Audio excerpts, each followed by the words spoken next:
Okay, hands up, you've got me. I'm gonna cheat. I'm just doing the work on the outside and I've gone and bought a cake from Costco to start with. So that's what I'm using for the main cake underneath the work. So I'm only doing so much, but it's a good place to start, I think. Right, first thing I'm going to put on the cake is a layer of white icing. It's just a standard ready to roll white icing. So I'll put that down as my base to work from. So I'll get that rolled out and lay that on top of the cake.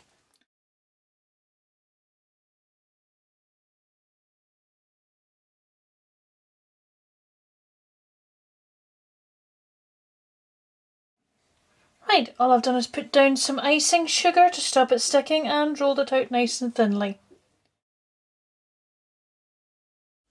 Right, that's a base layer of the white icing put on, so that'll give me something more stable to work on and put my next layers of icing on top of. Right, I'm going to take this grey ready to roll icing and I'm going to roll it out nice and thinly and use this tea plate as a template to cut out a circle from it. Right, I'm just going to work out the centre point of this and then look at cutting my X shape into the centre of the circle of icing. Right, I've just marked off a 2 centimetre broad cross across the centre of this circle, a centimetre either side of the centre line, either way. I'm now going to take and complete my line around the edge to complete my circle.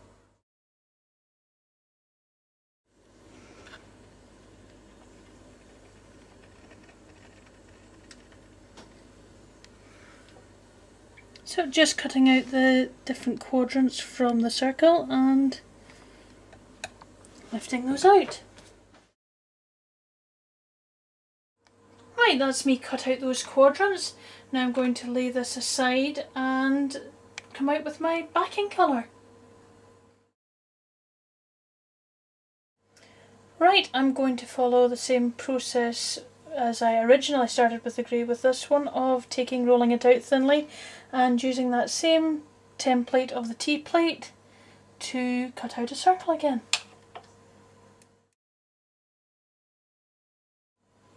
So I'm just cutting round the tea plate again as my template to get a nice clean red circle to put behind my grey.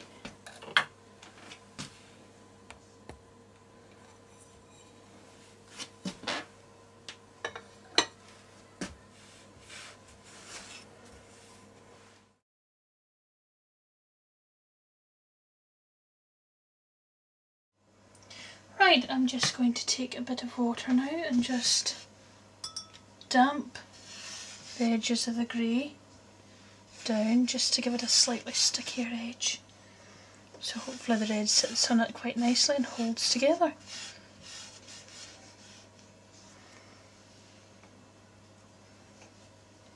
What I'm doing is taking my red, whoops,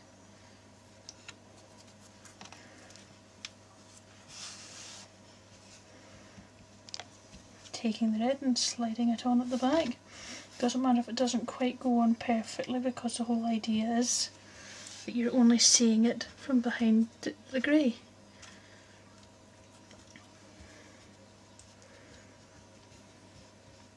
That edge will meet up nicely just with a wee bit of teasing. There we go. Right, I'm just going to now take this whole thing as one piece,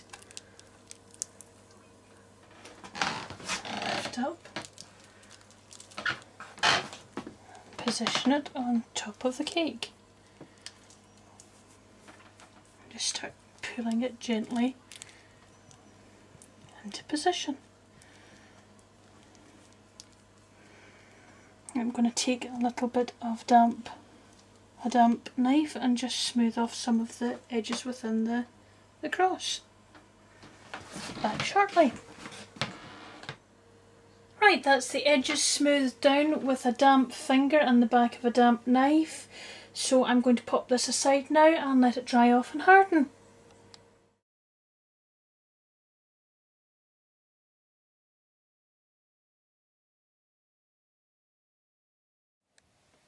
Well, I've just made up a tin of gum paste and I'm going to roll that out to about 3/4 of a centimetre thick, and I'm going to take my template there and that I've made up for my blades, and when that's rolled out, cut 3 of those out of it.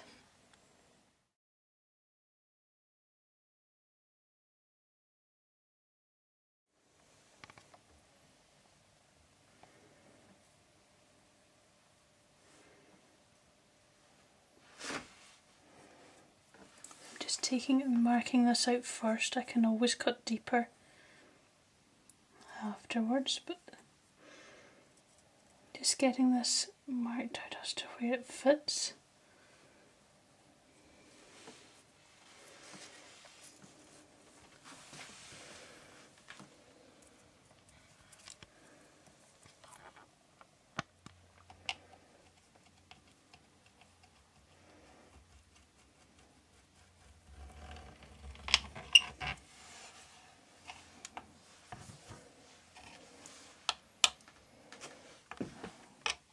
And we have 3 claws there, and I'm going to take and let those set hard.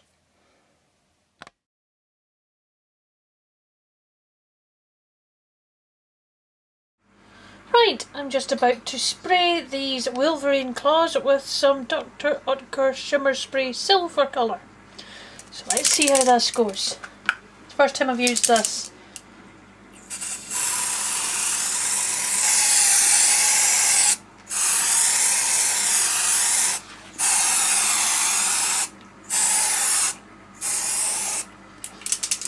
Right, I shall let that dry off and we'll see what happens as to whether it needs another coat or not. Well, that's been given a good few coats of the silver shimmer spray, and I'm just going to pop those aside to dry, and I'm going to leave everything overnight to harden up. I'm going to take my blue icing now and roll it out nice and thin and cut a little rectangle.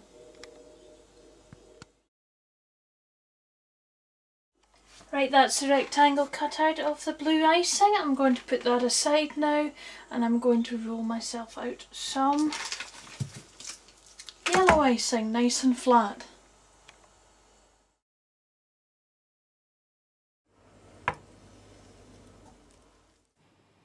So I'm just marking out a piece slightly smaller than the blue plaque so that I know I won't overrun size-wise, and I'm marking out the spaces nice and evenly. I'm taking a 2 centimetre piece for each letter and a 1 centimetre section for the hyphen. So just marking that clear, so I've got my boundaries for where my letter tops, bottoms and sides are all going to be.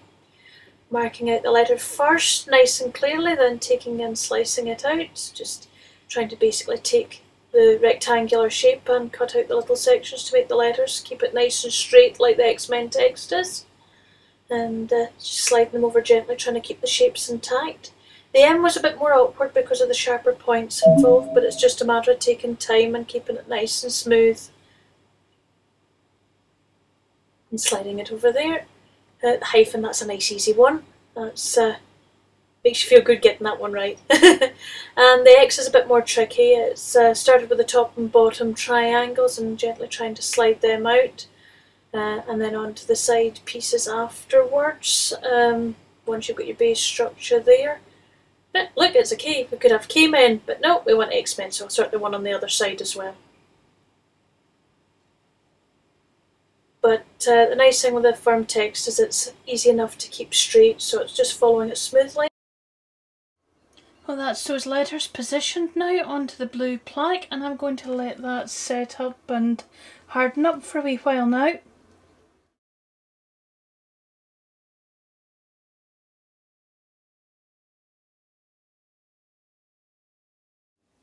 Well, now the moment of truth.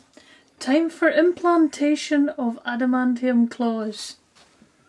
So let's make space for where they're going to go, and I want to cut this in at an angle to support the blade.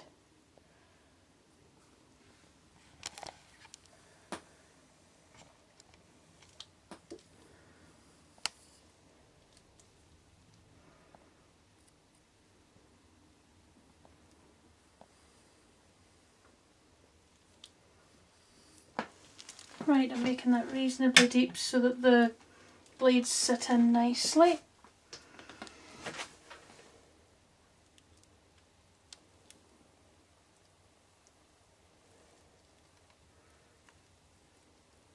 Yep, taking the claws, pushing them in.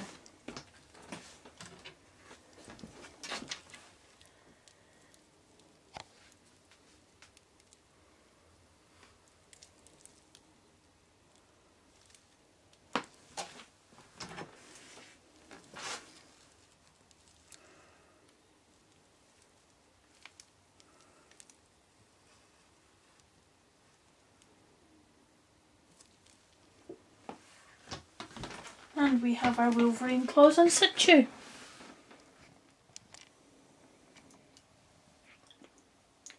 Schnick, schnick, schnick.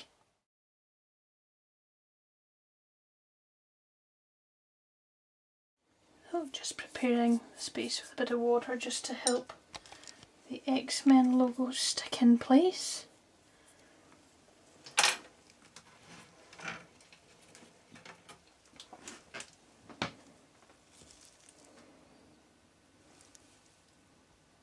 And there we go. One X-Men cake with Wolverine claws.